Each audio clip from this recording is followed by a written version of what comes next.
it's very rare to say, the sentence I'm about to say is it's kind of a scary movie with a heart of gold. A lot of scary movies don't have the same kind of heart and that this one possesses. And Scott's more mature as a film director now. He was already experienced as a young man, you could tell that he was a serious film guy. But now he's had big time experience and it shows. And so I just really wanted to work with him. That was my main draw. I hate playing the baddie, and the reason why I don't like it is I like playing flawed characters and people who aren't likable and things like that. That's always drawn to me. But whenever you're overtly evil, you teach the audience how to see what's evil about you. And once you teach them that, they can't unsee it. And they kind of bring it into every part you do. I have this theory about Jack Nicholson he's not the same actor post The Shining. Once you see The Shining, you look at everything he does and wait, is he going to chop off my head? And so it changes the way an audience relates to you. So I kind of thought, I wouldn't want to do it. But then when I felt the heart of the piece, and I also was really excited about the idea of playing a character in a mask. It seemed crazy to me. It seemed like some strange, abstract Greek theater piece. And the character became something I'd never done before. So the chance to do that with Scott, with a script that worked so well, it was an easy decision. I didn't really understand what he was going to do with the masks when I first took the job, because he hired this amazing artist to do the masks. And one of the surprises, I'd kind of read it imagining the mask to be singular. And Scott devised this plan where sometimes it's this half is covered, sometimes it's this half, sometimes it's this half, sometimes it's this half, sometimes he's smiling, sometimes he's frowning, sometimes there's no mouth, sometimes there's no eyes. The mask itself is working in this strange symbolic universe that, just even living through the pandemic now, we've all noticed how masks change the way we relate to people and what you see and what you don't see. One of my favorite Bob Dylan lines is, Scott loves this too, is that the great thing about wearing a mask is you know the person is telling you the truth. When a person doesn't have a mask on, you know they're lying. It's a Dylan cone, but it kind of makes sense. It's because you have a mask on and I'm announcing that I'm hiding, and everyone's hiding in a certain aspect.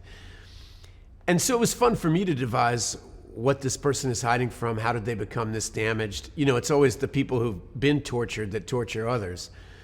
And while the film isn't really exploring that, it became part of my job to create an entity that you could read a backstory into. It's actually a fascinating thing to think about. Somebody who doesn't want to be seen so much, they must really hate themselves, and that level of self-loathing is probably what gives them the strength to hurt others, because they hate themselves so much that it's their only counterbalance. Normally I say that I'm always like to be my character's lawyer. If I was my character's lawyer in this case, I think I would resign and just let the guy go to the death penalty. This is the kind of character that, were he to be sentenced to prison, the other prisoners would kill him. He's not a good person. Some part of his soul has been so eroded that he can justify doing things that most of us don't even want to think about. And so in a way, it's very hard to play that kind of blackness or darkness or malevolency, whatever the right word is you want to use, because it's impossible to justify. It's impossible to be his lawyer. You just have to be a wounded animal.